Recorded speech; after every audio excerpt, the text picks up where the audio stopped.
Takže čus lidi, já vás zdravím u dnešního videa. Nevím, proč se mi to takom seká. What? Takže ještě jednou, já vás zdravím u dnešního videa. Tady vidíte můj skvělý. Ale dneska si ukážeme, jak si postavit výtah. Jsme vlastně krátko, takže nemusíme zabíjet ty moc, které jsou. V podstatě je to na tom, že si postavíme nějakou věžičku, aspoň 3 bloky tou širší stranou a nejméně 2 bloky tou menší stranou. Slouží to vlastně nad tím, že dáme si koleje, na to si dáme vláček, trošku, na to si dáme, jak se jmenuje, vozík, trošku ho postrčíme sebou a ty koleje dáme pryč.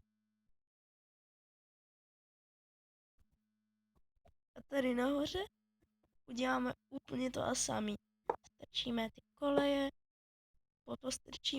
strčíme to tam, postrčíme to trochu.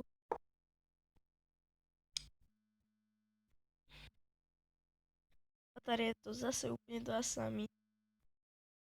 Vlastně dáme to tamhle, postrčíme to trochu.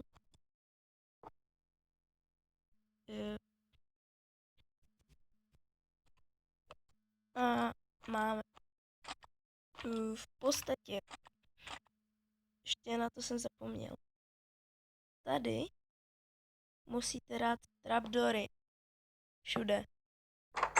Tak, dát tu koleje.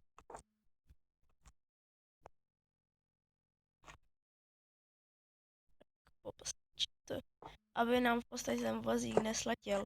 Všude dát trapdory a pak ty vozíky. Jedno, jestli to hrajete na počítači, nebo v podstatě na mobilu, nebo jestli máte Petscat Edition nebo normální launcher. Na počítači je to vážně úplně fuk. Jde to na obou dvou, to vám můžu zaručit. V podstatě potom jenom nastoupíte do vozíku, zase nastoupíte do toho výš, jste ve druhém patře, nastoupíte do toho výš a jste v posledním patře.